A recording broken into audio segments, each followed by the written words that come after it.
प्यार का होला भाई। प्यार का होला? प्यार का मतलब ना जानेला ना हो। अच्छा ही बतावा, जब तू प्यार का मतलब जनबे ना कैला, तोरे मेहरारू के 4-5 गो लड़का कैसे हो गया हो? अरे यार जाए तो अब घर का बात है, तुम मन से काहे बतावल भैया? सभे जाना था इनके गांव में कि इनके बाबू का हम शांति के दान रहे भैया, आप लोग बस मजा ले लिए।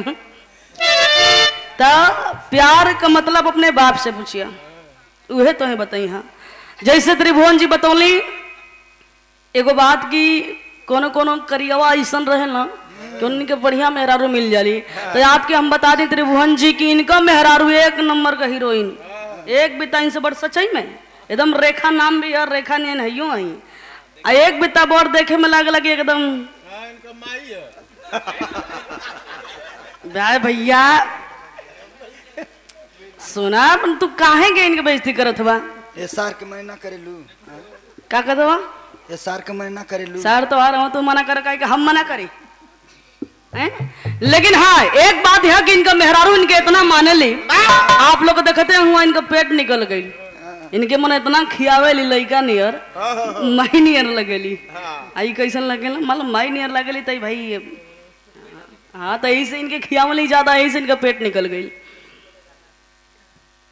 ता ए भैया प्यार का मतलब बाबू से अपने पूछ ली। हाँ लेकिन हाई देखा असली प्यार का मतलब लड़की लड़का के बीच का बात बा। बीच का हाय पगला बीचे का बात है, प्यार का बात है। लड़किया का शादी कहीं और तय हो गई बा, लड़किया और लड़कवा से कहत बा जौने से प्यार कैले बा हो कि सुना चाहे कुछ भी हो जा या हम तो आई से करब ना करब तो मर जाइब जहर खा के। लड़कवा समझावत बा कि अरे पगली तोर बाबूजी इतना पैसा डीजे का कुल सट्टा कैले बाना लगौले बाना, आए तोरे शादी में इतना कुल खर्चा करे वाला हुआ, माई बाबू का इज्जत का सवाल है। मान जो आज जहाँ लोग कहत हम वही जब शादी कैले, लड़किया कहले कि धत तेरी रे जब करे मन ना है तब हम का बरियाई करी। लड़किया जौन बा चुपचाप तैयार हो गई शादी करे बदे, लेकिन जहिया लड़किया के हरदी लागत रहे ना, अचानक से ओकरे पगला का याद आइल बा, हरदी के मरले बलाते। अरे भैया मैं चीनल करा तो हरदी नहीं नवा, कोयला नहीं नवा, हरदी नहीं नवा, हरदी के लाते देखला भाई बड़ी मजा आवत है उन्हें। हरदी के लड़की लाते मार के चल गए बा बागीचा में, और जाए के बागीचा में फोन के ले बा का हो कहाँ बारह जल्दी हमसे मिले आजा।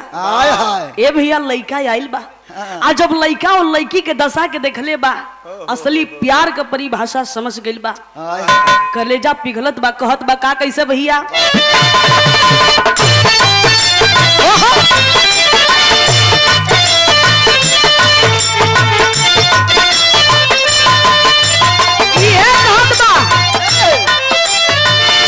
पगली के भाई जैसे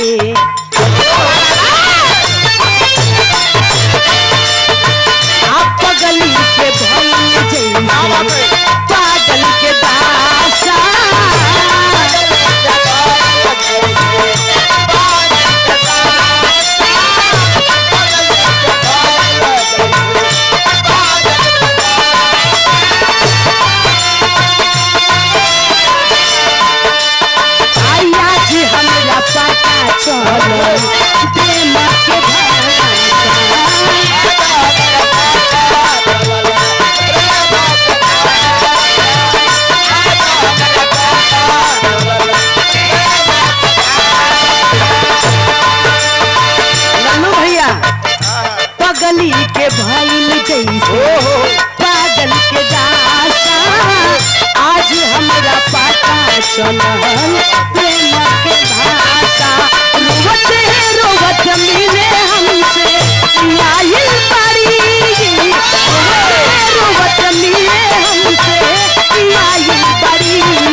जे प्यार कैले होई। हाँ अच्छा तो उहे कैले हवा तो हम लोग ना कैले हवा। हैं? दोनों लोगन कैले वैसा नहीं बीमारी है कि जे वही है भैया देह सयान होले लग जाले। हाँ इहो कैले हुआ। आपकी ओर से हाँ तो 1 घंटा बेहोश रहना। और देखिए बड़े भैया संतोष जी ना संतोष सुनकर अच्छा जय हो, क्या बात है, आपका नंबर सेफ है लेकिन कहा क्यों मैं नमवा ना लिखल, खाली बस सुनकर लिखल। 100 रुपए का पुरस्कार बड़े भैया आपकी ओर से। नमस्कार, बड़ा आशीर्वाद की कामना है। का गल हो? हाँ यो प्यार कैले ना 1 घंटा बेहोश रहना। बस बेहोश रहना। चलो मान लो तो प्यार कैला, प्यार का मतलब जनलो, बेहोश हो गया लेकिन तोहरे प्यार पर तोहरे धन पटोरा तोहर बाप डाला था ना। बैठो यार 50 रुपया बेसी ले ला, 51 रुपया ले ला, लेकिन जितना हम बेचती कर बर्दाश्त कर, नहीं तो नाइट में हम काट दे। लेकिन हाय देखा लड़का समझावत बा कि जा घरे चल जा। हाँ का भैया आपस का कौन बात है भैया, इशारा के तुम कहीं हमके कहतो। अच्छा और देखें योगेश मौर्य जी, तुम तो परदेसी हो। हाँ ये फरमाइश है। 20 रुपया फरमाइश हुई। तुम तो परदेसी हो तो ये लाइन से तमाम गाना है, लेकिन कौन लहजा का गाना बा अभी तो पता ना हो। हाँ ठहरे वाला है, ठहरे परदेसी कौन गाना है? तुम तो परदेसी हो तमाम गाना है ना जी। हाँ तो उनमें अब अगर एगो खाली यूट्यूब पर सर्च करी हाँ कि हमार जान, तमाम एकदम लंबी लिस्ट लग जाए गाना को। तो ये लहजा अगर पता रही तबे हम गाय, बिना लहजा का ना गा पाई। नहीं तो एक जने एक दिन आके कहत हुआ यही गाना गावे, वो देखिए हरदी वाला गाना गावे खेसारी का, हम गावत नहीं वाला कि हरदिया के छापी। तो कहता बात दिल में दर्द बा, तू देह का दर्द वाला गाना गावे लगलू। तो भैया समस्या है। 100 रुपये का पुरस्कार प्रणाम बा भैया के। बता दे हाँ कि हम गा दे, लेकिन है लाइन के पूरा हो जाए दी। लड़की का घर चल जा, आप मिलना जुलना से कुछ होके वाला, हम समझ गए कि तू हमसे प्यार करे लू, लेकिन अब तू घरे जा, माई बाबू के इज्जत का सवाल है। कहता कैसे? छातिया पर मुड़ी धके रोवतारी यही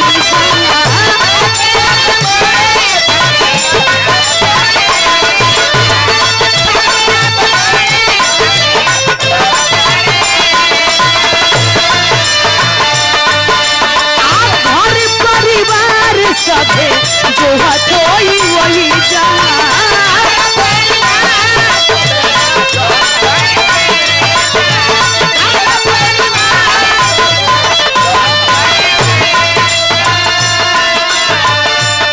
हथवा पे मेहदी मिटावे हमारे के समझावे।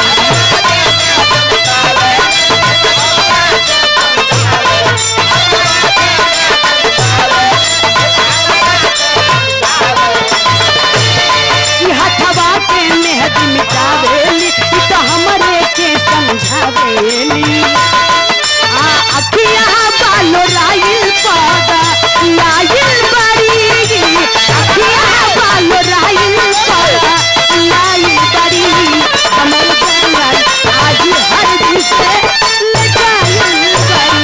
आवाज आइए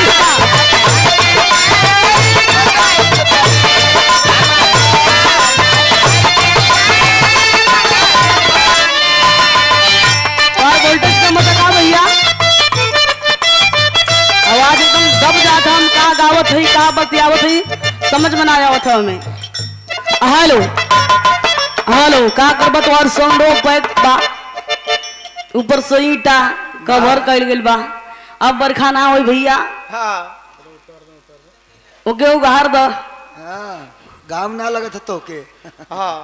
हेलो हेलो उठाओ, आवाज को उठावा और उठावा। हेलो हेलो दम बनावा है, मैं दम रहे बोलना पर एकदम खींचा था लेके बैठावा तो सुखा था बजी। हेलो हेलो देखा हमारे मास्टर एगो गीत बजौला है नया। और देखें गौतम साइबर पॉइंट ए ध्रुव पट्टी से आप संयोजक जी प्रवीण कुमार गौतम जी श्रवण जी, कहीं भी गलती हुई पैसा दे के दोबारा आप लोग बुलवा दी, हम मशीन एकदम लगाई है। यहाँ बेशरम कार्ड बना था। और आदरणीय शुभम कुमार गौतम जी उर्फ बंटी जी 1 रुपए का पुरस्कार है। चरणों में कोटि कोटि नमन प्रणाम बा। बेशरम कार्ड बना था। अरे पागल ई श्रम कार्ड बनेला। बेशरम कार्ड तो हर बाबू बनावेला। मतलब ये ना कि वे जोन बनावला तो दुनिया में तो बनवई बा। ता मास्टर हमरा इशारा कैला है वो गाना का। ए राजा जी एगो पून कईदा आय अपने ही हाथे हमार खून कईदा। कोनो में हरारू का ही डिमांड रहल मुआदा जरादा काट दा, लेकिन हमसे सावत बर्दाश्त ना कर ना होई। तो यही से हम कहला है भैया कि मेहरारून के अगर आप लोग खुश रखे हैं तो मेहरारू एकदम आप लोगन के आजाद रखे हैं, चाहे जौन मर्जी तमन करा एकदम पूछबो नहीं करी हैं। आप लोगन के सेवा में लगल नहीं है। आप मेहरारून के खुश कर बदे हम त्रिभुवन जी 3 गो फार्मूला बताइला मंच के माध्यम से। कवन कवन आप लोगों के सुनी है तनी सब भक्सावन लगी, लेकिन एक अर्थ एकदम बढ़िया रही। 3 गो फार्मूला है भैया बता दी। बता दी एकदम। तो देखा हम पहला बताइला आप लोगों ने बता दी ना, मंजूरी बाना। ता पहला फार्मूला अपने बीबी का। वीरू भैया शादी आपका तो हो गई ना, आपका अनूप जी तब जाए दे कौन बात ना है कि आप रखल रही हैं। जब ब्याह हुई तो अजमई है फार्मूला के। ब्याह से पहले कुछ पैसा दे दा। संतोष भैया कहाँ गए बयाना तो बहुत बढ़िया। पहला फार्मूला अपने बीबी का दोनों। दोनों मुंह सटा के बोले अपने बीबी का दोनों बड़े आराम से दबाना चाहिए। हम तो रोजा दबाइला। सही बोला था वो दबावेला। अगर दबौले रहता तो नौबत ना रहत की तो अरे बाबू समझ जा, अरे बाबू कांड ना कर रहता। आप लोग दबाते हैं उठाते हैं, मतलब उठाते हैं। अच्छा अच्छा छानियों नहीं उठाओ थे। अच्छा तो तू बता दा वहाँ के भरम साफ कर तू का दबावे ला। अरे भैया दोनों गोड़ावा उठावे ला। तो नहीं भैया वो अलग टेक्निक उनकी अलग बात है। उठाने का मतलब ये नहीं है, मतलब उनकी जो है वो इज्जत करते हैं।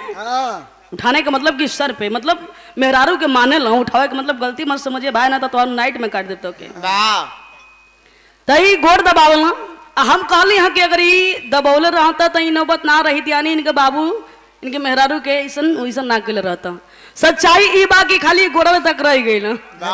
मेहरारू के पजरे मत जा। कहीं कड़वा लगता का हो भैया, तीखा लगता तो है भैया सार बतैले हुई को नहीं बतौले का हम समाज में फैल गई है बात, बतौले हुई है। देखा दूसर का नियम ध्यान से सुनी है।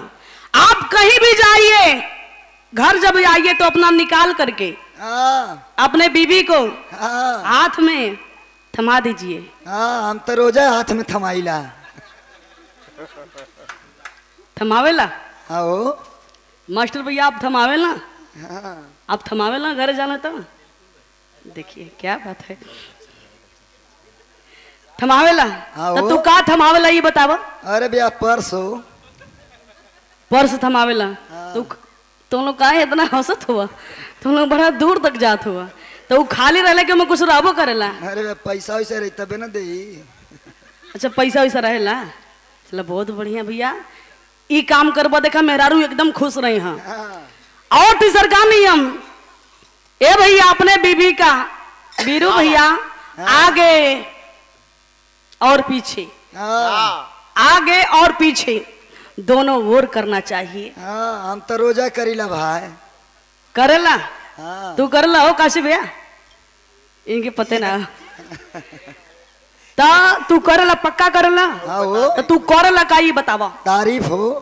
तारीफ क्या बात है, ये सच्चाई है कि आप कहीं भी जाइए, समाज में कहीं भी जाइए, अपनी बीबी का बड़ाई बतियाइए कि हमारी बीबी गुणवंती है, संस्कारी है। हमके हमार मेहरारू बहुत माने ले। आप मेहरारू के मुंह पे तारीफ करब कि हमार दुल्ही तोरा से सुगर के उना है।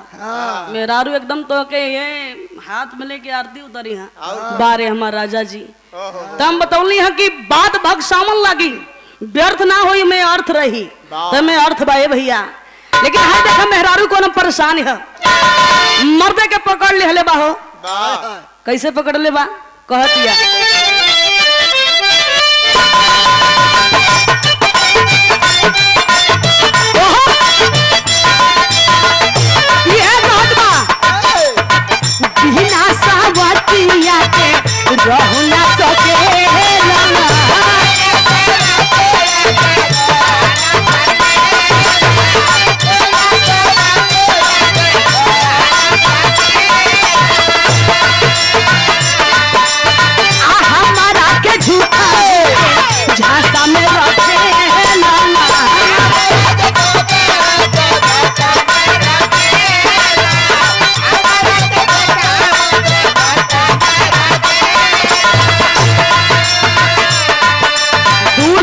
बोलबा जौन खींचा था तौनो ना खींची। सटल्ला अमर भैया, सटल्ला बहुत बढ़िया रही, सटल्ला एकदम डटल्ला उनके मशीन का एकदम छोड़िया मत भैया के मशीन के गरमा दो। का जिंदा में यही दिन देखे के करता तेरे असली मन चल जाईती दक्षिण घाटे। अरे एक बार दिल के सुकून चाहिए, एक बार दिल के सुकून चाहिए। राजा जी एगो खून चाहिए, अपने ही हाथ हमर खून चाहिए। राजा जी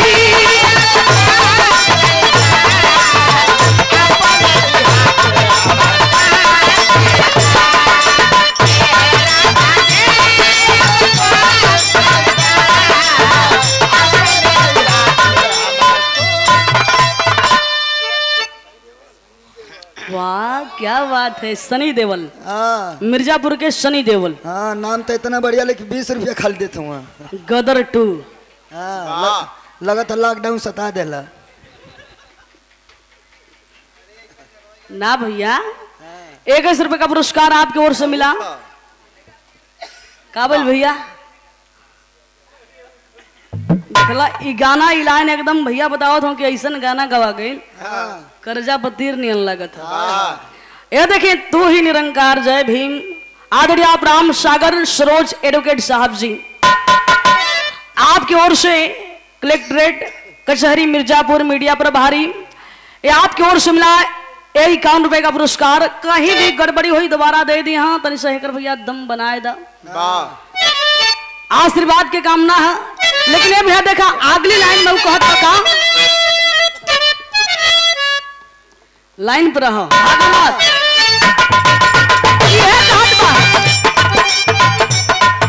कि तू जौन करत हुआ दूसरा के मेहरारू से जौन बतियावत बारा कि हमके परहेज हो रहे ना होत। आखिर तो के यह सब करे के रहल तो हमके काहे के लेके अइला। कह दिया का ये करे के रहे का बोला काहे के दिया कैला।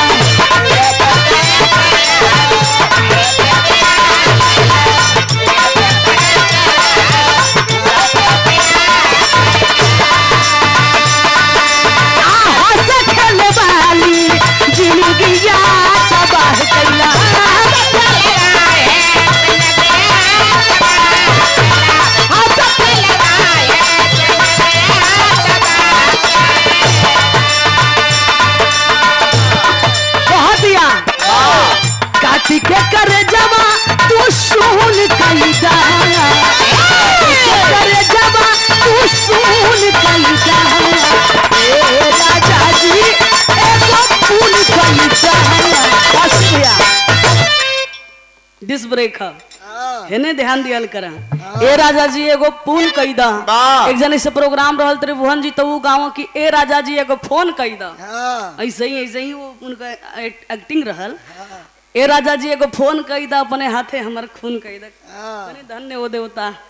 बहुत ही बढ़िया होने से आप लोगों ने बात सुन ली जा। त्रिभुवन जी सच्चाई है कि हीरा का पहचान जौहरी ही करी और एक कलाकार का पहचान एगो कलाकार ही करेला। अगर एक कलाकार की पहचान एक कलाकार नहीं कर पाए तो उसकी कलाकारी व्यर्थ है। और कलाकार एक हीरा भी होता है, जौहरी भी होता है। का कर यहाँ जहाँ जैसन तहाँ तैसन ना कर देता गवैया कैसन। राग रसोईया पागरी कभी कभी बन जाए, समस्या हो कभी कभी जम जाला कभी कभी। लेकिन तनी समस्या यहाँ ही बा, मान ला पहले ही बारिश से मौसम सुखी गड़बड़ भइल, बारिश भइल, माहौल गड़बड़ भइल, लेकिन भैया का मशीन भी मेहरा गई है। हमने कितना हुमचत बानी जा, गरमात ना ही है भाई, गरमात ना है, पर कोई बात ना है भैया, आप उदास मत हुई। हम देखा हम बतौली है ना कि हम कोई भी मशीन वाला के हम उल्टा नहीं बोलीला, हम कुछ भी ऐसा ना बोलना कि बेचारा के दिल पर ठेस लगे। कबो कबो तोरी मशीनिया पर चढ़ जाइए। हाँ मान लो चढ़ जाए ना, गरमा देला बस, जाने के लिए भैया ना केहू के हम उल्टा नहीं बोलना। तोहर मशीन में हराइल बा, ये सब में हराइल है, अगली बार आई एकदम धुआं छोड़वा के जाए। मेहराइल ये तो क्या आगे दिखा दा, वह आगे अपने देखौले रहा था श्रीमती जी के, तो दूसरा के अंगार के ना गई आप लोगन के एगो शानदार बिरहा सुनाव जात बानी। बड़ा ही बढ़िया बिरहा होने से सुने के मिलल, मौका का चीज रहल, बहुत अच्छा लगल। वाकई में आपके कलाकारी का परीख हमें चुकी बाटे, क्योंकि हम परखले बानी। कलाकार एक हीरा भी होता है, जौहरी भी होता है। तमाम चुकी गवैया ऐसा ऐसा आ गए एकदम हावी हो जाता हूँ। आप सही बतौली हैं कि 2.5 घंटा, लेकिन धन्य हो देवता, देव स्वरूप पब्लिक गवा रही है। लेकिन कमरिया हिलावत ना तो बड़ा नीक लगत रहला ना, करिया देखला नीक लगत ना। चलो भाई ठीक है, हाँ शुरू कर रहे हैं भैया, शुरू कर रहे हैं हम। कहो तो और आँख फड़फड़ाती है, तो और आँख फड़फड़ाती है। उनका रात फरकत है का? हाँ उनका रात में फड़फड़ाइबे करेला। ताइए बहुत ही शानदार भी रहा है, आप लोगों ने सुनाई एकदम जनरेशन से सटीक। ये सच्चाई है, वास्तविकता भी रहा बा। आप लोगों ने तमाम बिरहा सुने हैं, वीर रस करोड़ रस हास रस, घरे जाके भुला जाए हैं गवैया वीर रस चपला बस। हाँ वीर रस चपलस पूरा एकदम बाय फैला के गवला, घरे जाके भुला जाए हैं। लेकिन ए बिरहा में तीनों रस का मजा है, वीर रस करोड़ रस हास रस, तीनों रस का मजा बा। खास करके बतौनी है कि जनरेशन का चीज मिली आप लोगन के, आज जो समाज में होत बा सब चीजें आप लोगन के मिली। ए भैया खास करके ए देन ए शासन ना जोगी जी का ना मोदी जी का, इस शासन कलयुग का, कलयुग का कैसन चाल बा। ए भैया बिरहा में आप लोगन के सुने के मिली। आजा भैया लाइन दे दा।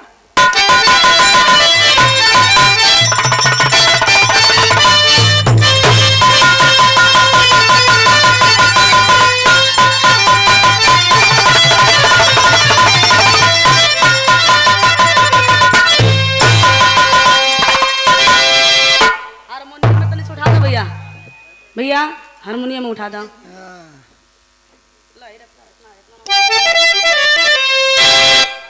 झुकावा तो ओके, आप देखा था वाह, गवैया का जान होला हारमोनियम। हारमोनियम में मेहराई लगी तब गवैया कहाँ से गाई भैया। वाह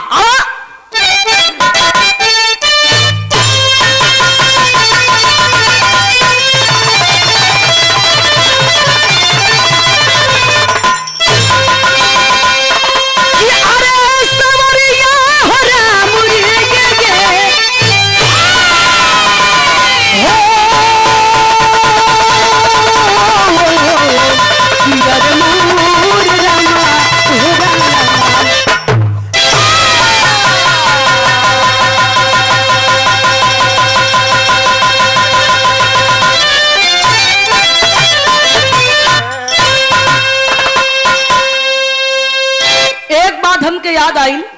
हमरे बीरू भैया का फरमाइश रहल सोहर का, तो भैया ये आपसे हम वादा करे थे सोहर हम गायब जरूर गायब बाबा साहब का, लेकिन नंबर बिरहा का आप लोग बिरहा को सुन ली हम जरूर हम गायब तन के या बेसी, लेकिन गायब जरूर। भूमिका का लाइन है भैया, हमारा बिरहा का शीर्षक बा कलयुग का 5 सवाल।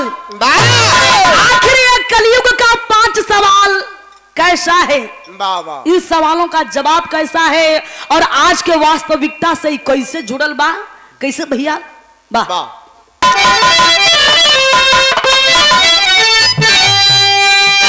अरे किसी को ना छोड़ा है कलयुगी का पहरागा, सभी को है ये अपने बस में बसाया। हो रही धर्म की हानि यहाँ इस समय, पापी ही आज संतों का सम्मान पाया। सुनाऊं कहानी ये कलयुग की यारों, अब बनकर व्यापारी आस्वले करी के आया। तो सदगुरु स्वामी बता दो ये जुग कैसा है, भाई भाई के ऊपर ही है खंजर चलाया।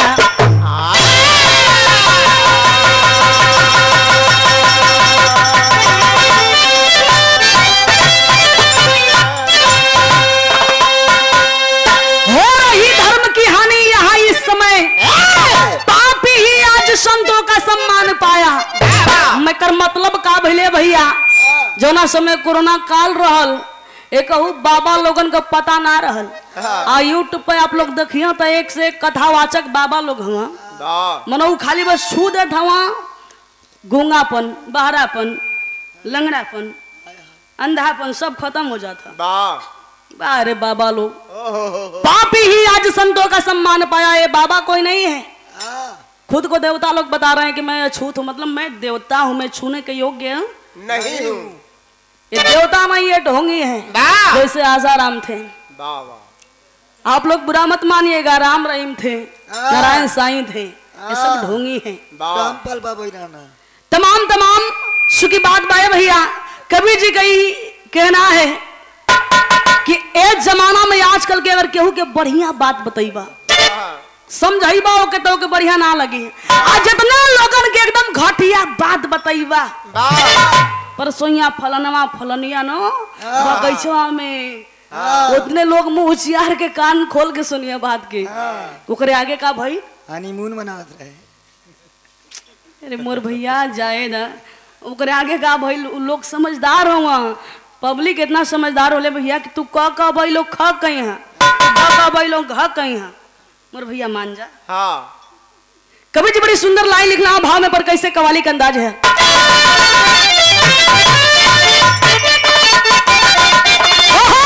क्या बात है, तुम्हारी सारा काफी है। ये हमरा में मात्र 3 दिन से आयल हो, मतलब तीसरा दिन है, 3 दिन से विरहा लगातार है, तीसरा दिन है। इनका सेटिंग हमार सेटिंग है भाई ना भइल हो। सेटिंग गलत मत समझ यार, सेटिंग का मतलब कि टैली। ई कब हमके दौड़ाई हाँ, कब हम दौड़ब आ कब इनके हम दौड़ाई, कभी दौड़ी हाँ, ये चीज का सेटिंग ना है यार। पागल आदमी हारमोनियम पर गलत मत समझे, दौड़ा दौड़ी हारमोनियम का बात कैली है। तनी मार मार समझ में आ जाएगी। ये दोनों जने भाई हैं, बड़े भाई के सामने ऐसा बात बोला तो शर्म ना आया था। सही में भैया ये दोनों जने भाई हैं, आपके तो पते हुई। लेकिन अगर एगो और ना बात बा का, हाँ ये बड़का सार हुआ, छोटका सार हुआ। अच्छा जाए दे भैया, हम जान गए कि तोहार लही गई ना, बस लही गई। हाय देखा कोनो लड़की कोनो लड़का से परेशान बा। अरे बा ऐसा ही मान लो करे घर का बाउंड्री रहल, घर रहल, कोनो लड़का जोन रहे वो लड़किया के चाहे हो, जब वो निकल के आवे तो ऐसा ही गेटवा पर खड़ा हो जा और 10 मिनट इंतजार कर ले कि कब वो निकली फलनिया। फलनिया सारा ओकर कारनामा के देख लेल रहे, जब नतिया आवेला तो हमके जोहेला, हमार बाबूजी जान जाई यहाँ तो बिना बात का बात बनी। वो लड़की आई लेकिन रोक के कह दिया तू हमके काहे देखेला, तू काहे हमके जो हेला लइकवा कहता कहो तो के फीलिंग ना भइल। फिल्म ना भैया फीलिंग महसूस। अच्छा अच्छा लड़की कहती है कौना चीज का फीलिंग हो। लड़का कहता कहो तो से इतना हम प्यार करीला। लड़की कहले कि ना तू हमसे प्यार करला ना तो सुना इस सीट बुक हम कहीं और करीला। हमारे बात के मान जा हमसे आज के बाद से मनो ये उम्मीद मत करिह कि तो से हम प्यार करब। लड़का कहले कि बाप रे बाप कैसी बेवफा है। करीब आकर के दिल को तोड़ दी। लेकिन लड़कियां भी तनी से समझ ले बात के समझ के ओके समझावत या कि बेचारा का टूटा हुआ दिल है हमसे प्यार न करत रहल है। लड़किया वो लड़कवा का हाथवा धय लेला हो। हाथवा धय के लड़किया समझावत है कि मान जाइए प्लीज आप कहीं और प्यार कर लीजिए। इतनी बतिया कहते लड़कवा का खड़ा हो गई। अरे यार बात के सुना यार लड़का का खड़ा हो गई मतलब वो लड़का का रुआ खड़ा हो गई। समझ में आई ना। वो लड़का का रुआ खड़ा हो गई है कहता बेवफा ने दिल हमारा तोड़ दिया। कैसे कले भैया अरे इतने करीब कितना करीब पहले छत पे थी फिर नीचे आई फिर गेट पर आई गेट से हमारे दिल के करीब आई आकर के खंजर। अरे इतने करीब आके दगा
कैसे भैया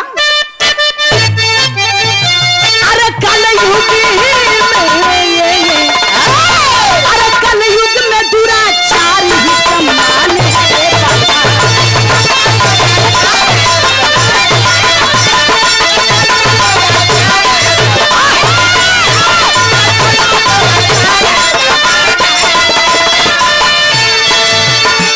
कलयुग में दुराचार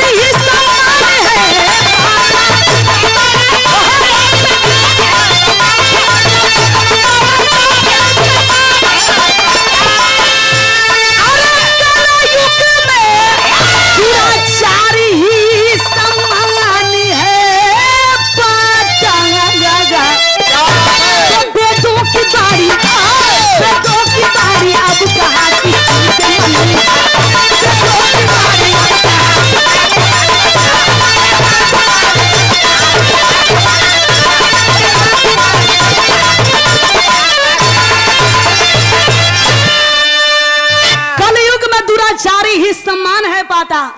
वेदों की बारी अब कहा किसी के मन भाता। कलयुग में जितना दुराचारी हवा जितना कुल है भैया कुकर्म कई के आई भगवा कुल पहिर के बैठल हवा चंदन का लेपन कई के कंठी माला पहिर के भैया आपने समझिए आप तो एक भक्त हैं लेकिन बाबा लोगन की बात है जितना कुल कंठी पहिर के बैठल हवा भैया एकदम आसन मार के एक नंबर का दुराचारी। पहले ही का भक्ति पूरा हो गई है सम्मान होने का होत बा। कवि जी वेदों की बारी अब कहा किसी के मन भाता। कवि जी का कहे का मतलब यह है कि वेद का बारी बढ़िया बात के मन ना भावत है। आओ भैया कहानी की शुरुआत नजम कलाएं।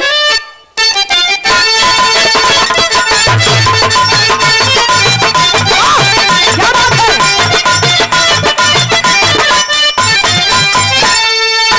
त्रेता युग बीता द्वापर जब सवार हुआ त्रेता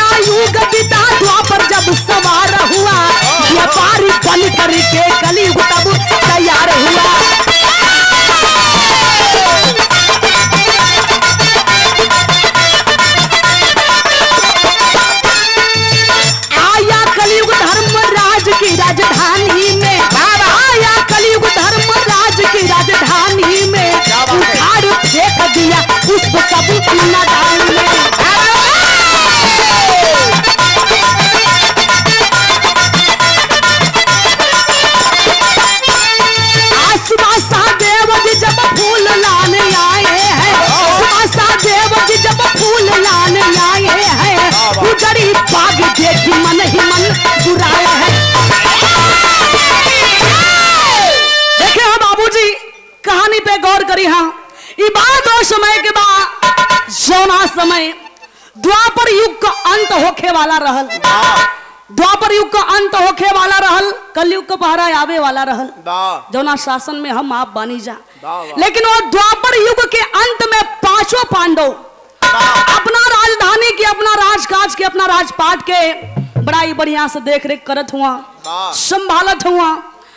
कलयुग महाराज सोचला कि शासन हमारे आवे वाला है, और आई पांचों पांडव बड़ा विद्वान बनेला अपने आप के, बलवान भी हुआ। खास करके हमरा मन में 5 गो सवाल है वीरू भैया, अनूप जी, 5 सवाल है। तो मैं जाऊंगा और 5 पांडवों से मैं सवाल करूंगा। 5 पांडव अगर विद्वान हो गए तो मेरे सवालों का जवाब देंगे, और जैसन हमरे सवाल का जवाब दी हम 5 पांडव वह हमरे शासन में होई। इस सोच के कलयुग महाराज व्यापारी का भेष बनाई के अब 5 को घोड़ा लेके हो बाबूजी चल दे 5 पांडव के राजधानी। 5 पांडव के फुलवारी बगिया में अइला, 5 घोड़वन के बांध देला। घोड़ा ये भैया जानवर का जात, फुलवारी के चरत चरत चरत चरत चरत चरत चरत ये चरत घर में कल रत में रुरक संगवा चरत चरत।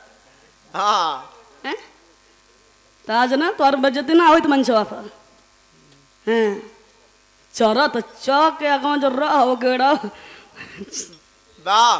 ज्यादा समझदार लोग हो, समझ गई ना। यानी हो बाबूजी फुलवारी के घोड़ा जोन बा चढ़ गई।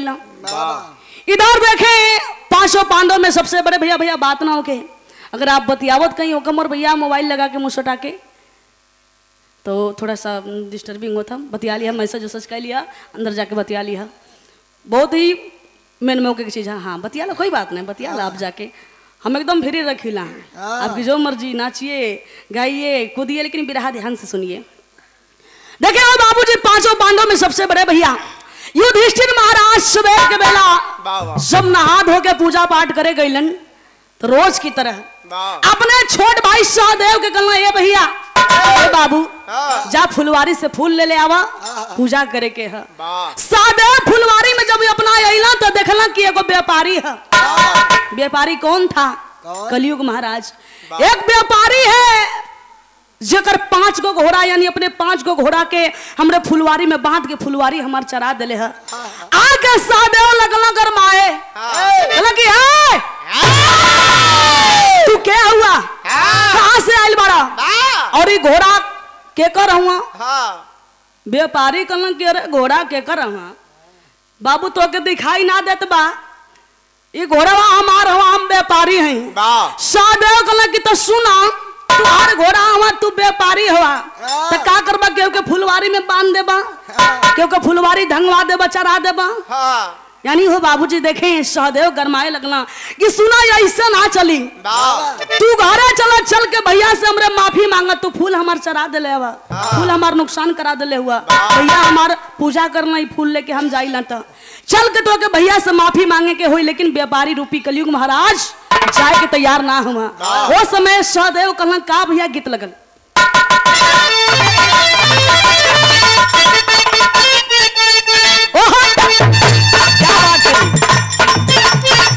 वैसे देखा हमारे ढोलक वाले भैया कभी जवाब ना है।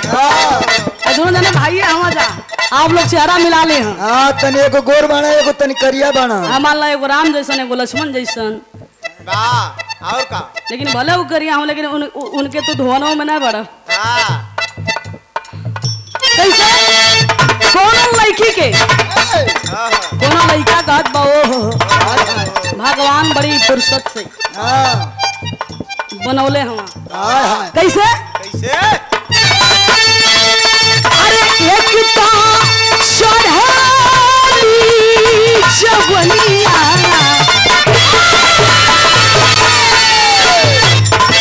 अरे एक तो चढ़ाली जवनिया, अरे एक तो चढ़ाली जवनिया, तुझे हीरा चढ़ला नथुनिया जवनिया, जादू डाले हो नथुनिया, मन पे मचले जवनिया,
कलयुग महाराज माफी मांगने तैयार ना हुआ। कहलन कि हम ना जाई। ए बाबू हम तो ऐसे माफी मांग ले थे, तो ही हमके क्षमा कर दा।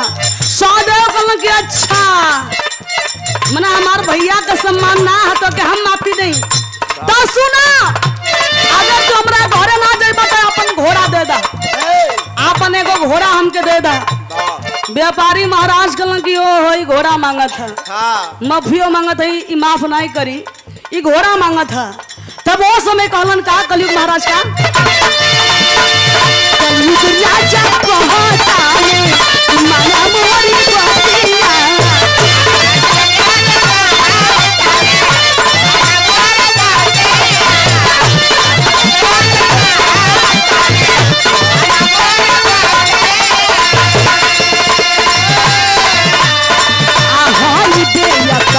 हमसे भइल बा गलतिया।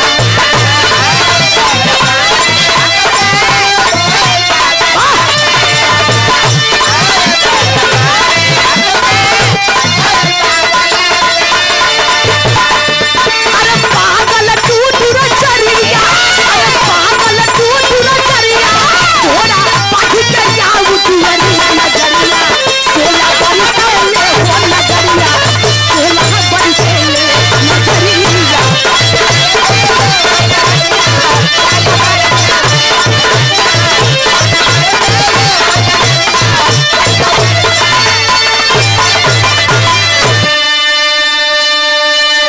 देखे हो बाबूजी, लाख माफी मांगत हवन व्यापारी महाराज, लेकिन सहदेव माने के तैयार ना हवा।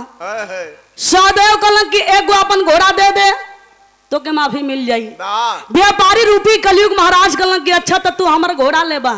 त ए बाबू हमरे बात के ध्यान से सुना, एक गो ना बल्कि आई 5 घोड़ा लेके जा, लेकिन तोहरा से हम जवन सवाल करब वो सवाल का जवाब दे दिया करे बाद लेके जाइए। सहदेव कहलन कि हाय देखा बुढ़वा ही हमसे सवाल करी।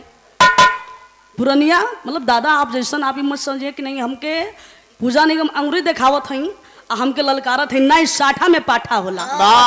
एक आप लोग मान लिया कि साठा में पाठा होला। साठा में पाठा।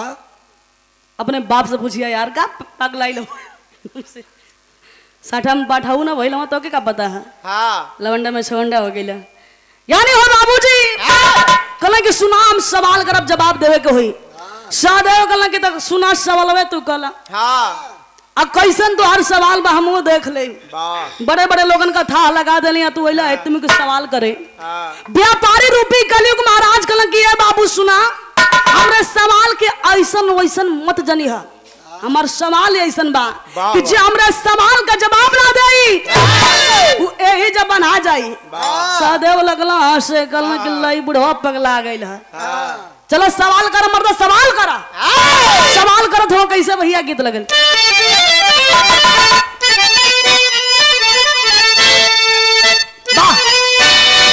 यो देखा मनो दादा वाली गीतिया बजा देला।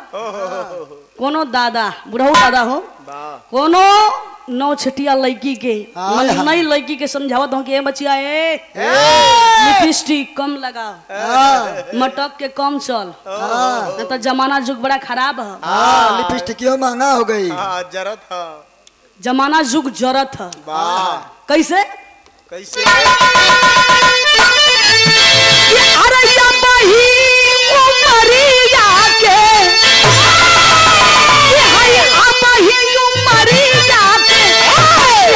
छोटा गोरिया छोटा गोरिया तो कहे बारू अरे लाल लाल गोरिया।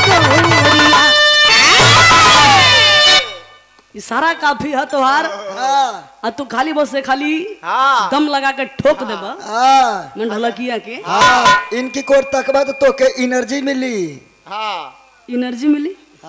अरे मोर भैया अंग्रेजी का काहे का मुंह मारत हो, एनर्जी ना एनर्जी। आओ कैसे भाव में कहना है।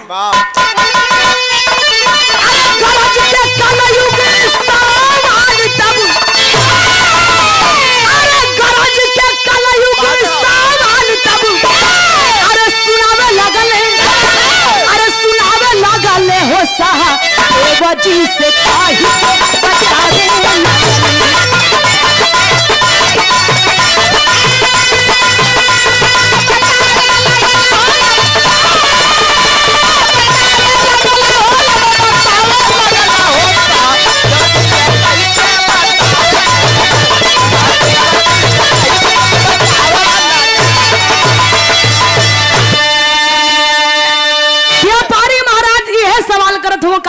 का अरे देखली एगो खेत रहल गेहूं का हरियारी अब पिछवा से डाल गईल गेहूं के चारी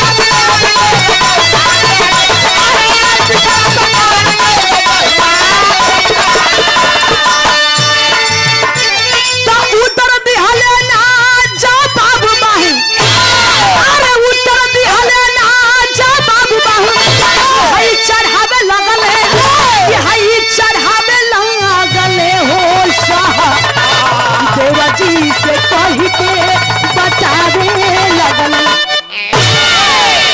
देखे हो बाबूजी सवाल ये कैलन कि ऐसा देव एगो खेत रहल ओ खेत में बहुत ही बढ़िया गेहूं लागल रहे लेकिन देखते ही देखे तो गेहुआ के जोन बा वो खेतवा के जोन डानवा रहल अपने ही गेहुआ के चरत चरत चरत चरत रुको यार जहाँ चरे वाली बात होती तुम पगला जात हो यार डर की हाँ चौरे वाली बात पे चढ़े लगत हो चढ़ गई चरत चरत चढ़ गई सहदेव लगला हंसे कलना बाहर हम कहते रहिए कि बुढ़वा सठिया गई पगला गई इस सचहू का पागल बुढ़वा बतावा कहीं जोन बा मने खेतवे के खेत चढ़ जाई डांड जोन बा खेत के चरी फसल के चरी लगना ताली बजा के हंस कलना पागल है महा पागल बा आया तो नहीं हंसते में हो बाबूजी की सहदेव का एकदम देह लगल कसा कसा बनाए सहदेव बना गई आज जब सहदेव बना गई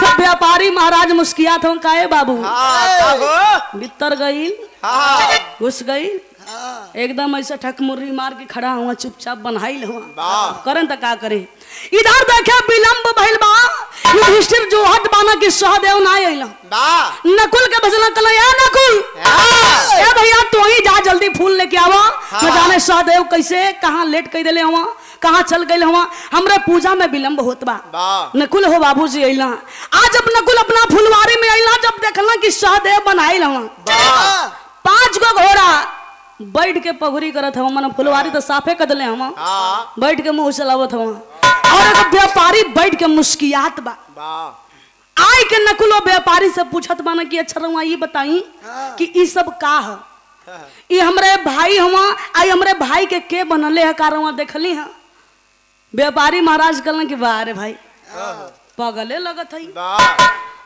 मना जे बनले है वैसे ही पूछता व्यापारी महाराज कहलन कि सुनो ये बाबू तोरे भाई के तो हम ही बनले हैं नकुल कहलन कि हाँ तू बनले हुआ अब काहे बदे बनले हुआ ये बतावा सारी बतिया के बताना जब बात आइल बस सवाल पर कि मन हम ना बनले हमार सवाल बनले है बात जब आइल सवाल पर नकुल कहलन कि ओ हो तो मने हमार भाई तनी से गलती कर देला घोड़ा मांग देला तो तू सवाल कर देला हमार भाई तोरे सवाल से बनाइल बा तो आखिर तोहार सवाल कैसन बा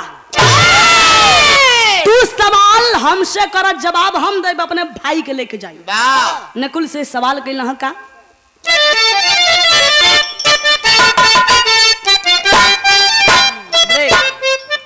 लाइन तेरी का है क्या बात है कोई बात नहीं तेरी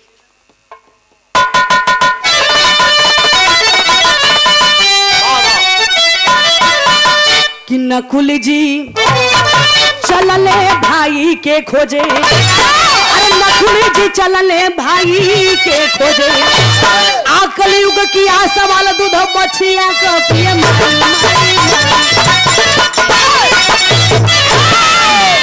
नकुल जी चलने भाई के खोजे कलयुग किया सवाल दूध बछिया का पिए माई यह सवाल कहना के नकुल्ला छरियात वाला तो सुना एगो गाय रहल गैया बड़ी निमन बाछी भी आइल है और गैया अपने ही बछिया का दूधवा पिए लागल मनो गाय अपने बाछी का दूध पिए लागल हमके यही का उत्तर दे दो यही का जवाब दे दो यही का हमें अर्थ बता दो एक बाद अपने भाई के लेके जा अब नकुल जब सुनलो ये सवाल के कहना कि ओह मनो गड़बड़ी हमरे भाई मना ये करे ही मैं बा पागले लागत बा उल्टा पुल्टा सवाल कैले हुई देखो सवाल का जवाब के दे जैसे ही ये बात के अपने जहन में लेला दिमाग में लेला हो बाबूजी नकुल भी बनाए गेला आज जब नकुल बना गेला दो भाई एकदम आमने सामने बनाइल हुआ उदास भइल हम ठकमुरी मरले ऐसे मुड़ी नीचे झुकौले हम सोचत हम कि अब का करी जा।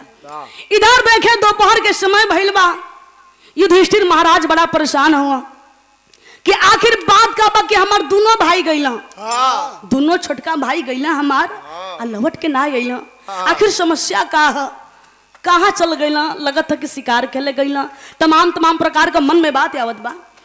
तब भीम के बोलौना कला ये भीम अब भैया तो ही जा फूल लेके आवा। अब पहले वनी के खोज लिया कि दोनों कहाँ हुआ, एक बात तू फूल लेके आई है। भीम चलल बाना हो बाबूजी, लेकिन भीम जब चलना तो कहना कि केहू भी हमारे भाइयन के कुछ कैले हुई। अगर कोई भी हमारे भाइयों के साथ कुछ भी दुस्साहस किया होगा तो मैं भीमसेन छोड़ूंगा नहीं। मतलब एकदम गरम दल। महाभारत में आप लोग देख ले हुए जब भीम के रोल में जो हीरो मतलब काम करे ना एकदम गरम दल, मार दूंगा, तोड़ दूंगा, फोड़ दूंगा। भीम चलल माना कैसे भैया गीत लग गई।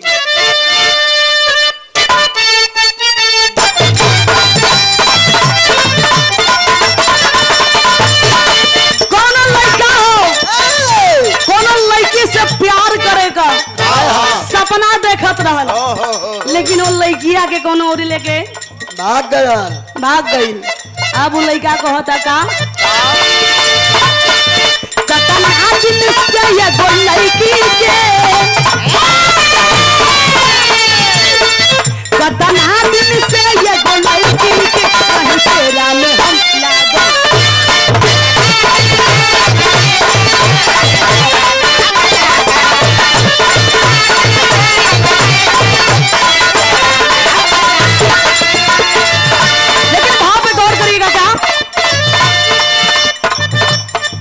कलयुग कहले तब भीमसेन से कलयुग कहले तब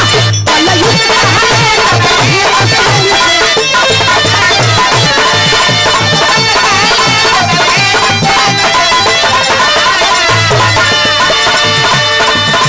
से पूछिए कि बात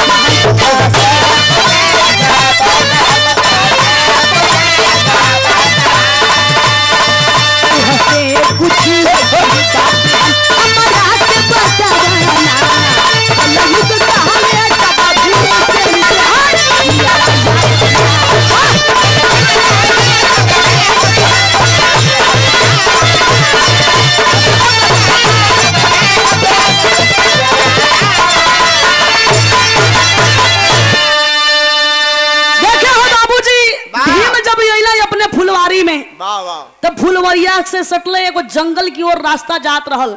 भीम कहल कि फुलवारी में ना जाई, पहले जाई बे जंगलवा में। हो सकेला कि हमार भाई जंगलवे में गइल होखी। तब ले वही फुलवारी में से व्यापारी रूपी कलयुग महाराज देख लेना। कहना कि अच्छा तो ये भीमसेन लगत हुआ, बाएं फुला के चलत हुआ, आवाज लगावत हुवन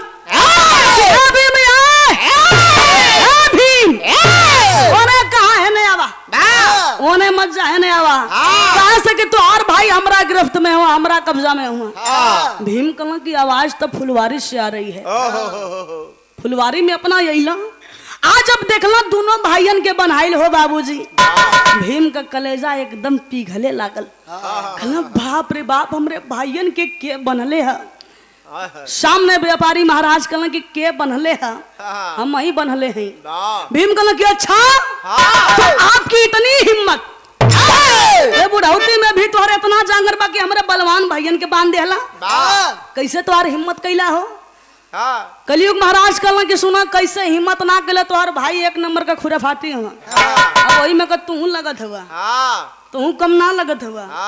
भीम कहला कि अच्छा तो हम कैसन लगत है? कहला कि कैसन का मतलब बढ़िया से पूछा, बढ़िया से बताई। तोहर भाई अइला यहाँ के ताव जमावे लगला है, जौन छोटका बाना आ लगला ताव जमा के हमर घोड़ा मांगे तो हम कह दिले कि 1 गो ना 5 गो लेके जा। हम तो उसे सवाल करब, हमरे सवाल का जवाब दे दी है। सवाल कैली, जवाब ना दिहला जा, हमरे जवाबवे में सवालवे में झुराइल हम जा। जवाब ना दिले हम जा, हमरे सवालवे में दोनों जाने झुराइल हम जा। भीम कहला कि अच्छा बात ही हमने तोहार सवाल इतना तगड़ा बा कि जे जवाब ना दे बना जाई तो तनी है भीमसेन से करो सवाल, जवाब हम दई। कहला तल्ला नाम मन बता सुना कैसे। देखलिए गोदृश्य हम ओकर मतलब न जानी अलावे बाती समझ में नहीं तोह से पूछतानी और एगो भैसा रहत नाचबा आगे पीछे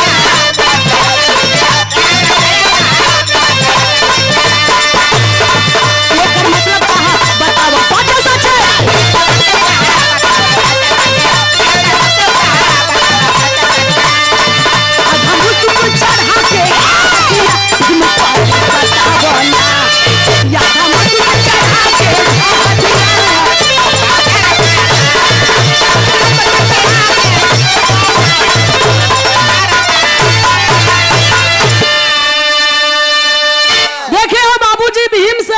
भीम एगो भैंसा रहल एकदम तगड़ा भैंसा रहल मोटा तगड़ा लंबा चौड़ा और भैंसवा के एगो नाद रहल ओकरे पीछे नाद रहल।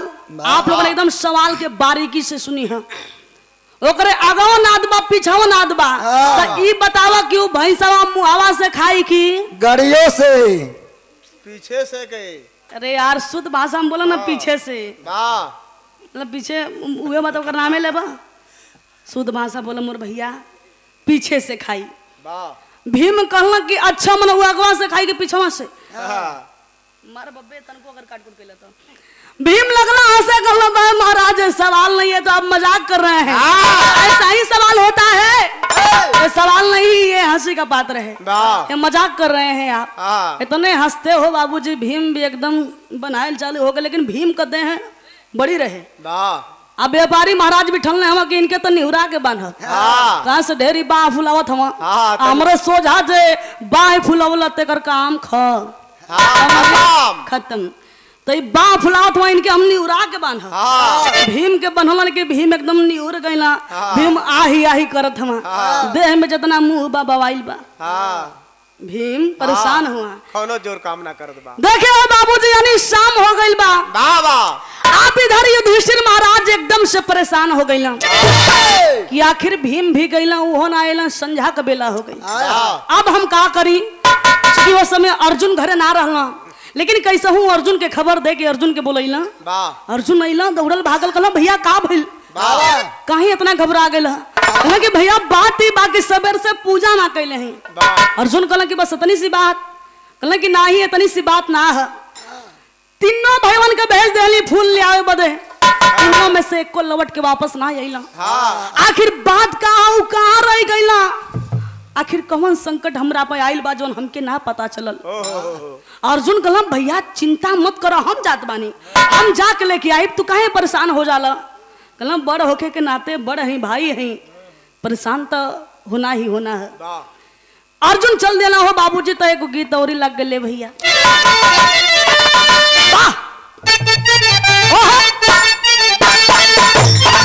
काशी भैया इहो देखा मन लड़किया लड़का के बात है यार का वजह की खाली पूजा निगम लड़किया लड़का के बात करत है का करबा कभी जी हमार भी कम ना हुआ उन लड़की लड़का के बात ही लिख दिले हम खाली बस वैसने गनवा लिख दिले हम तो वैसने ये लोग सुन लो चाहत हो तो दोनों जानी के बुलाए के मन सबका तू नस पकड़ ले ना जान गईला अगर यह नस पकड़ ले रहता अपने देखिए बाबूजी कौन लड़की चिट्ठी लिखत रहे आखिर लिपस्टिक लगौला और चिट्ठिया पर लिख के कुछ मन प्यार का शब्द लिखले बा लिपस्टिक लगा के वही ओठलाली से अपना ओठ से 4 जगह चाट देला यार मन चिपका देलो तुम लोग बड़ा बेकार इंसान तुम लोग भी बहुत गड़बड़ इंसान बड़ा भैया 4 जगह चिपका देला लइका एगो छोटा अनेक रहे कहलो अरे आई देखा ओ झबरी का ई देखा ई का करतिया ई कागजे पर जब ऐसे करतिया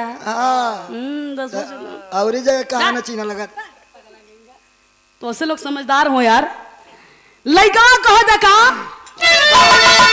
अरे चिट्ठी देली यार के बनी से मार के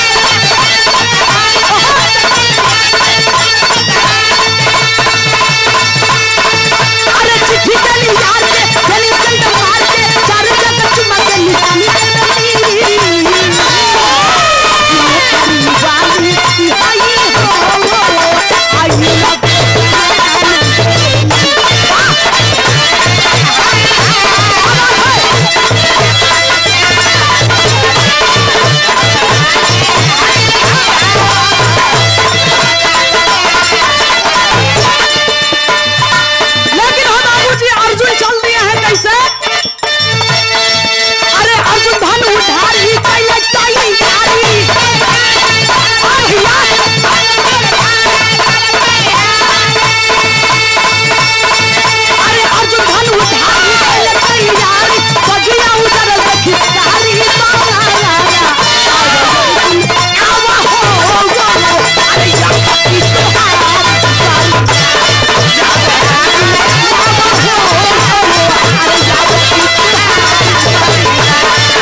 तोहरे बारी है आजा। अर्जुन कही और वृद्धा व्यक्ति के देखना प्रणाम करता हूँ कि महाराज प्रणाम। आप मेरे राजधानी में आए, आप मेरे फुलवारी बगिया में आए, मैं सादर प्रणाम करता हूँ आपको। लेकिन आप कौन है, अपना परिचय दीजिए। व्यापारी महाराज बताओ था कि परिचय हमार लई है, देख लो वेशभूषा, 5 गो घोड़ा, मतलब हम व्यापारी हैं। 5 गो घोड़ा ही जो हमारा हुआ यानी के बेची ला कि नहीं ला, यही से रोजी रोटी हमार चलेला।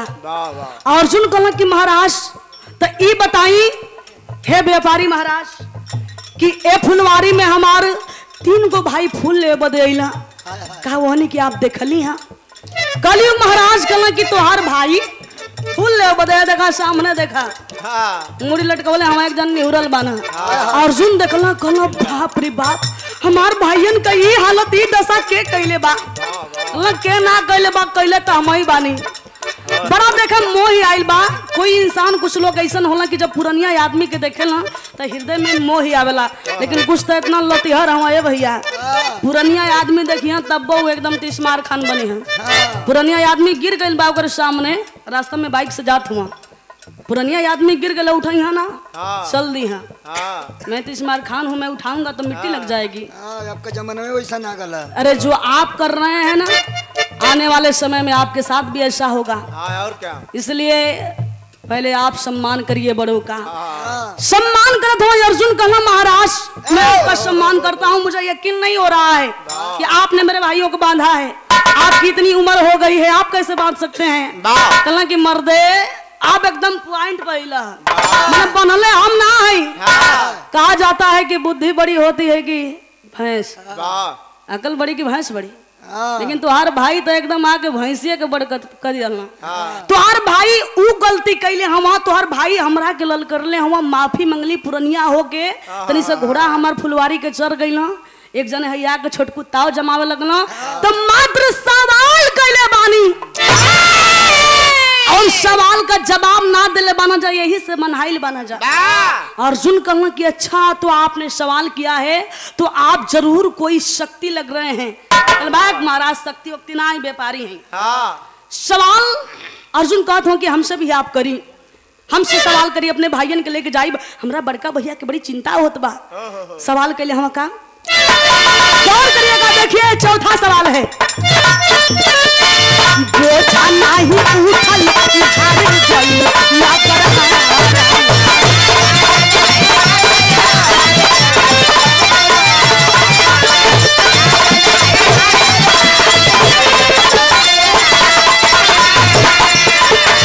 लकड़ी ऊपर ना पारी के बनले बातों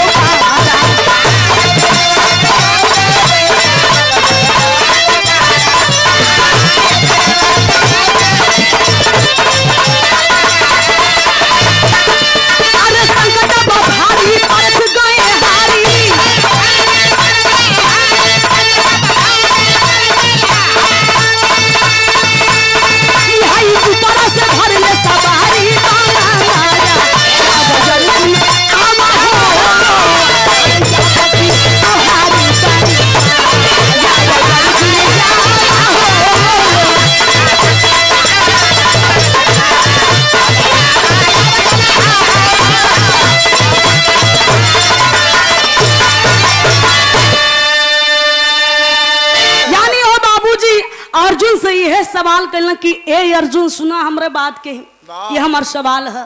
एगो लकड़हारा जंगल में गई, लकड़ी कटला, बोझा बनोला, बोझा के उठावे लागल, बोझा उठत नहीं बा। उ लकड़हारवा दोबारा पेड़वा पर चढ़ गई और ढेर सारी लकड़ी काट के दोबारा मने वही बोझवा में ऐड कर देला, मने बांध देला, वही में जोड़ देला। मान उ तो हल्का रहल, उ जब नहीं उठल तो दोबारा ही बांध देला बा वही में और लकड़ी, तो उ कैसे उठी? यही कहा में तू उत्तर दे दा। अर्जुन कहा वाह व्यापारी साहब आपने क्या सवाल किया है।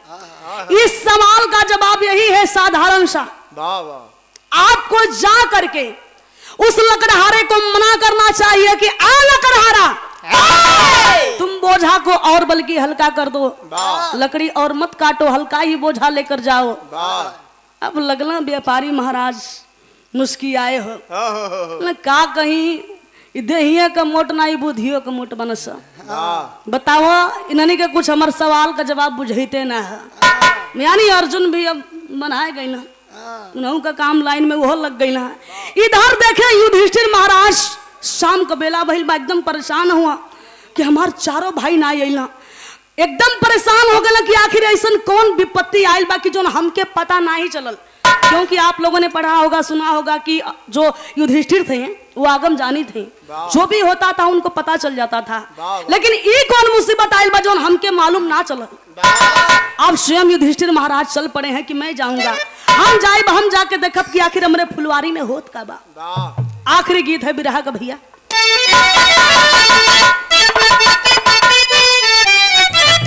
गीत के छोड़ा भाव पर आ जा।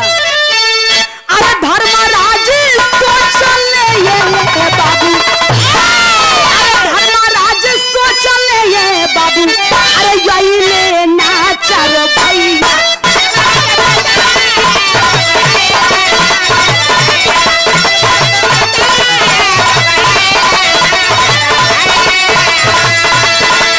ये बाबू हो यही ले नाचर भैया।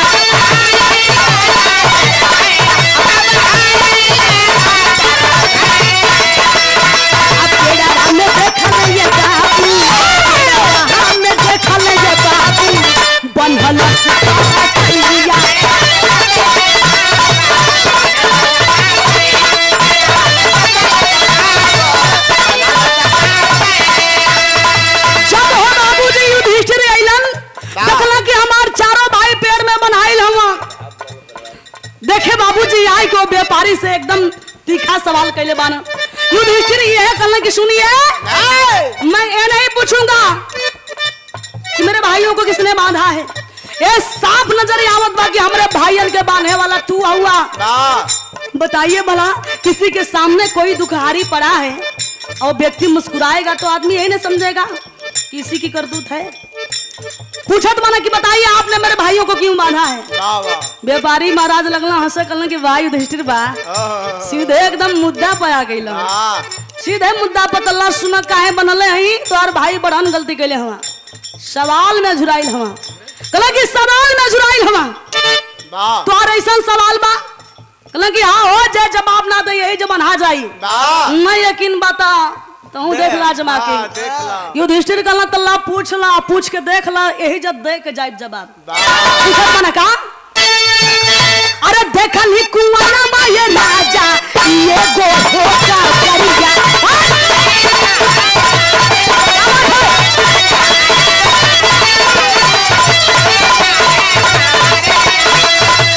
ये राजा हो ये गो होका करिया।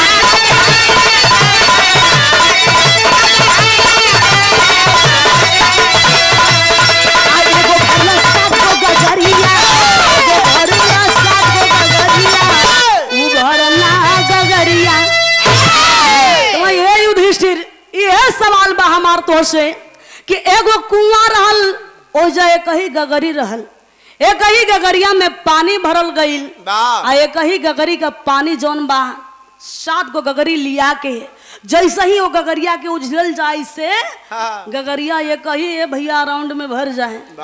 मैंने एक बार के पानी गिरला में गगरी भर जा सो, यानी एक गो गगरी 7 गगरी के भर देलस। लेकिन वो 7 गगरी का पानी जब वही एक ही गगरी में जब डाले के भइल और जब डालल गईल गगरिया खाली हो गई।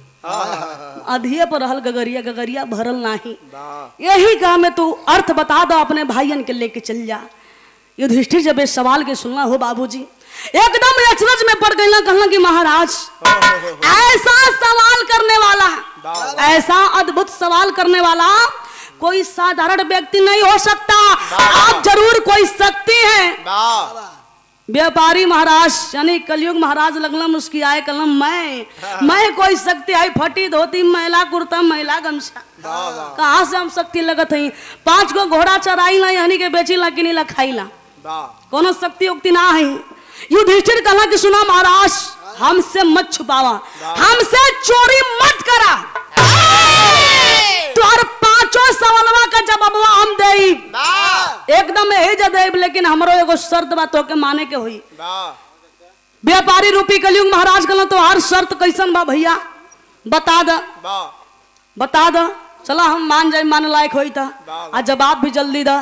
देखे बाबूजी युधिष्ठिर कैसे शर्त के मनवावत बाना आ जवाब कैसे पांचों सवाल का ऐसे जवाब देत हम आप लोगों ने बारीकी से सुनी है। अब हाथ लाएंगे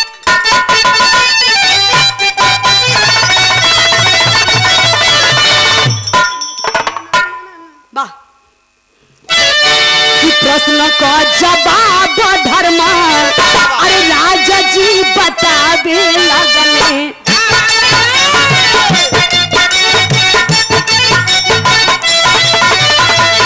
आप कलयुग मानी बतिया हो हमार यह कारण की महाराज प्रश्न का जवाब बताइए लेकिन हमार शर्त ये बा कि आप सही सही बताइए हमरा राजधानी में आयल हुआ सही सही बताइए कि आप कलयुग हुआ कि ना हुआ आप कलयुग महाराज हैं कि ना है। कहला ना हो कहला कि एकदम झूठ बोलत हवा गलती मत करो सही सही एकदम स्वीकार कला मुस्कियात हुआ कि हाँ मैं कलयुग हूँ। कहला महाराज आप मेरे राजधानी में इसलिए आए हैं ना आपके पास 5 सवाल था उन्हीं का जवाब ढूंढने के लिए आप मेरे पांचों भाई यानी हम पांचों भाइयों के पास आए ना। तो सुनिए पहला सवाल राजधानी में हमारे आए हुए हैं मैं आपका सम्मान करता हूं बैठिए आप विस्तार से मैं जवाब दूंगा। बताओ तुम कैसे। पहला सवाल गेहूं दाल वाली बतियाई बाबू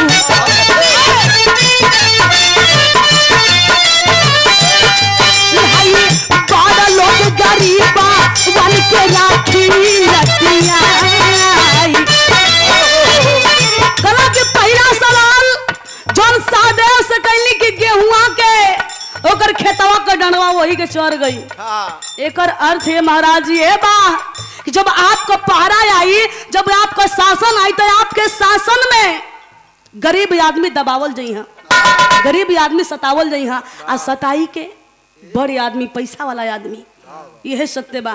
गरीब आदमी के बड़ा आदमी अमीर आदमी पांव का जूता समझिए यह सत्य बा। स्वीकार कर लिए कलयुग महाराज के हाँ मेरे शासन में पहला काम युधिष्ठिर यही होगा। बा महाराज कैसा है आपका शासन होगा। सुनिए दूसरा का सवाल का जवाब। दूसरा सवाल गया अरे बछिया का पिए दूधवा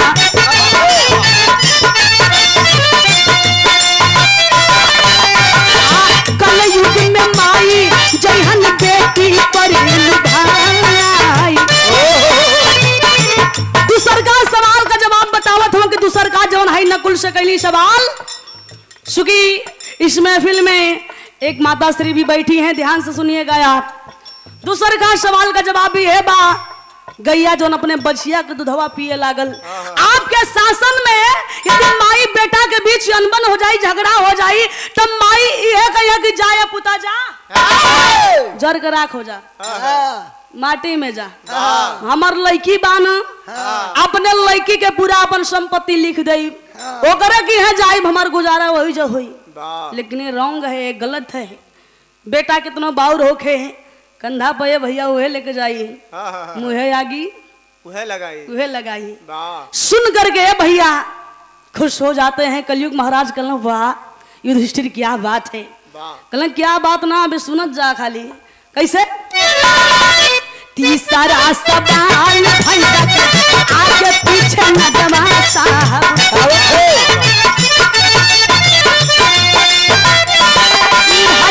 गाँव के पाराधान दी है झगड़ा हो लगा। तीसरा का सवाल ध्यान से आप लोगों ने सुनी है।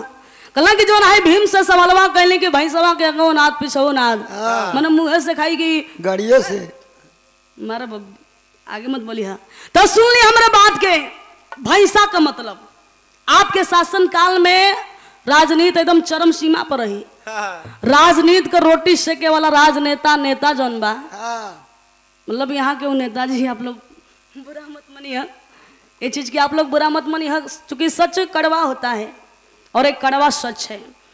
यानी नेता जौन बारन जाए भैया चुनाव के दौरान वोट मांग ले हम हाँ जीत जाइए हम हाँ अपना काम बनता बाढ़ में जाए जनता हाँ ऐसा नहीं लोगन का बानी रही वाह गांव का लोग मिल के एगो बढ़िया आदमी के प्रधान बने है प्रधानी जिता दी है और प्रधान जी जब प्रधानी जीत जाई है तो उनका कॉलर टाइट।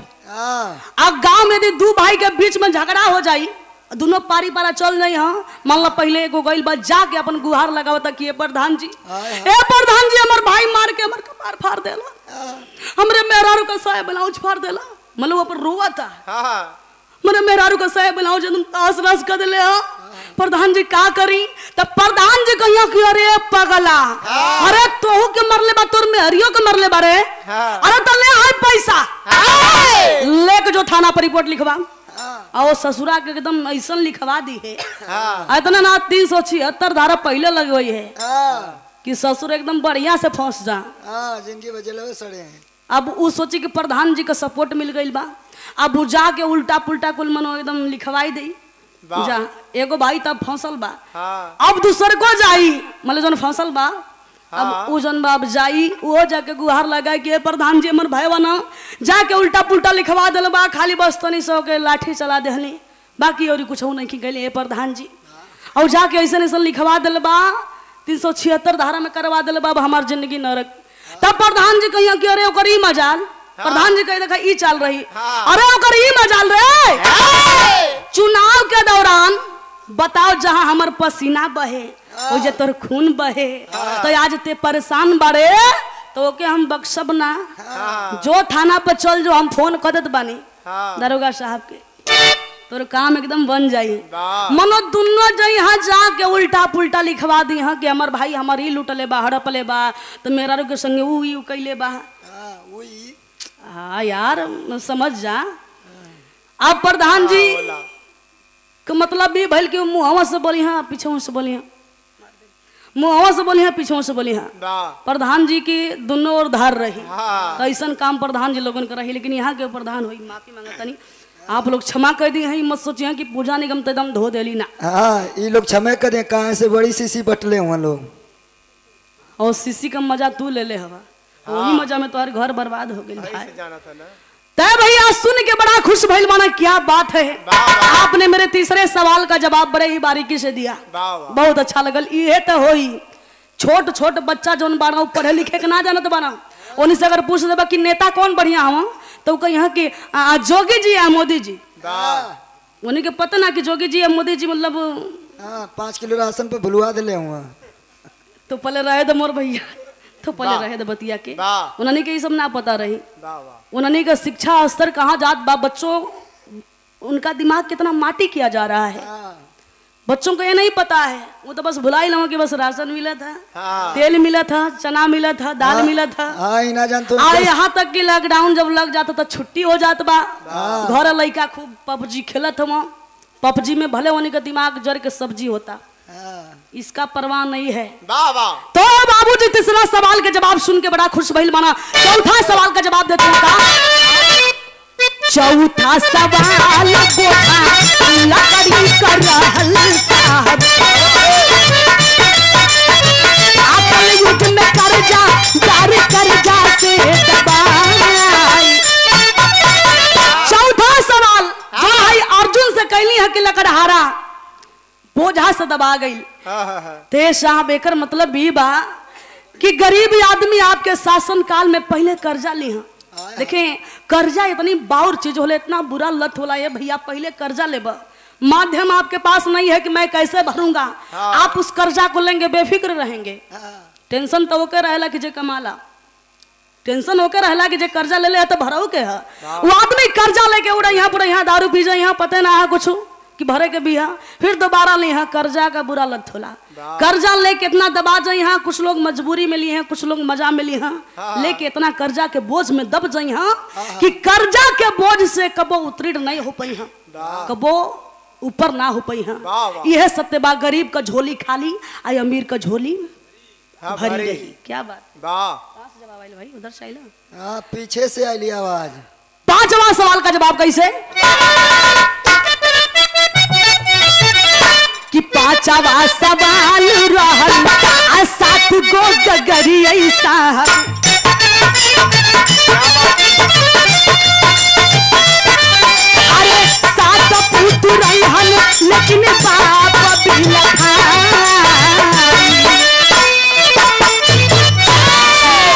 युधिष्ठिर कहलन की है कलयुग महाराज अब आ जाए जो हमसे रहुआ सवाल कैली हम कि एक ही गगरी 7 गगरी के भर दिहला लेकिन 7 गगरी मिल के एक ही गगरी के ना भर पौला एकर मतलब एकर अर्थ है साहब ये बा कि आपके शासन काल में गरीब माई बाप मजदूर माई बाप हो 7 को बेटा बेटी पैदा कर दी हाँ 7 के पढ़ा लिखा के बड़ा कर दी हम नौकरी दिला दी हाँ उन्हें का शादी ब्याह हो जाए लेकिन माई बाप के 2 वक्त का रोटी नसीब नहीं हुई ये है सत्य भाई आपके शासन काल का इतना ही ना आप लोगों के देखे के मिलत हुई कहीं कहीं ये भैया ऐसा होला कि जो समय लड़का कुंवार रहता हूँ जब क्रिकेट खेले जात हुआ तो वहां जाके कहता हूँ कि आज एकदम चौका छक्का मार के हम ही जीतब हम ही लेके जाए भाई सिल्डिया में हम ही लेके जाए कहा से कि हमारे माई का आशीर्वाद बा आज जब वही बियाह होत बा जब क्रिकेटवा खेले जात हुआ तो मुंह एकदम धुआं भइल रहत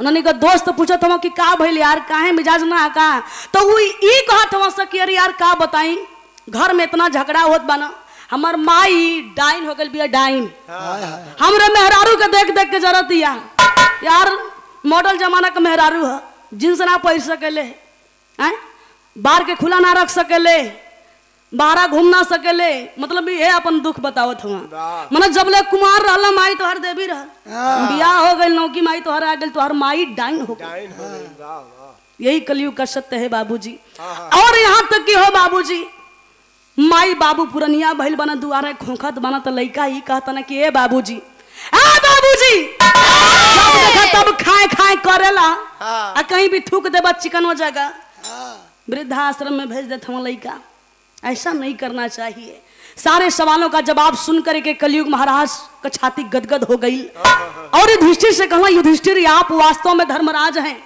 आप वास्तव में आगम जानी हैं पहले आप इस बात से सुखी निफिक्र नहीं मतलब आपको पता नहीं था लेकिन आप आगम जानी हैं जवाब सुन के खुश भइल बाना आखिरी लाइन खड़ी का जा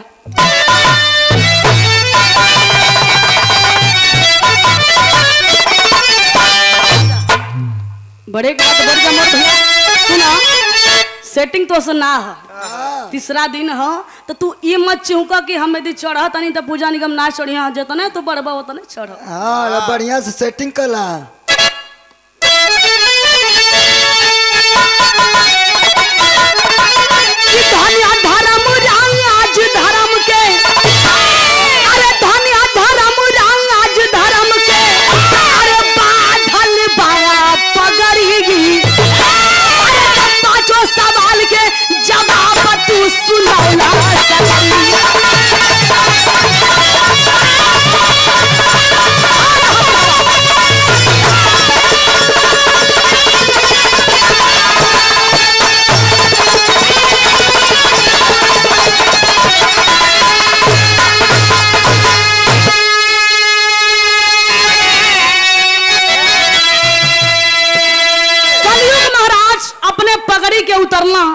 युधिष्ठिर के माथे धर्मराज कई के बंधला है इनकी मुस्किया मत इनके तो हम रास्ता में बताई पांचों सवाल के सुन के खुश बहलन पगड़ी बदला चल दे हमारा कलयुग महाराज का नाम मैं अब जा रहा हूँ अब हमार नंबर बाद में है वही तो हर कुछ समय तो उन लोगों का बाकी है राजकाज कैल जा पूरा कैल जाए करे बाद हम आई चले गए कलयुग महाराज इधर धर्मराज युधिष्ठिर अपने चारों भाइयों के छोड़ना कैसे कहीं के अंतर ध्यान भइले अरे कलयुग राजनवा आ धर्मराज छोड़वले आपन चारों हो वीरनवा और खास बात गौर करे वाली लाइन बाए भैया अरे चढ़ल बा कलयुग के पहरा याजी अरे चढ़ल बा कलयुग के पहरा याजी आहो खतबा नगरी अरे पांचों सवाल के जवाब तू सुनावा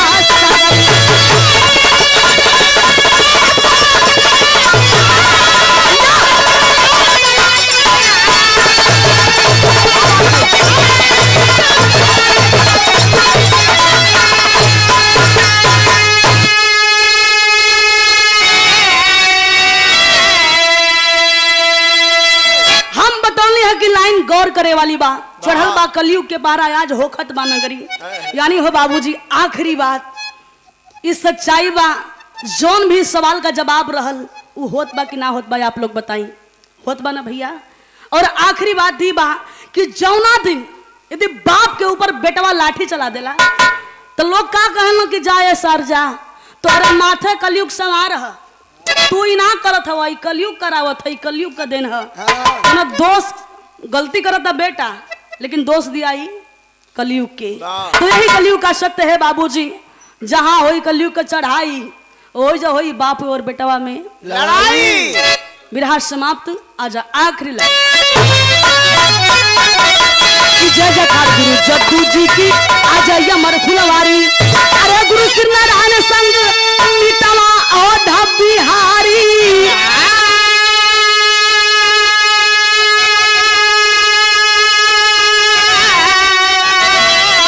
अरे नकुल जी चलले भाई के खोजे, अरे नकुल जी चलले भाई के खोजे, सब पूजा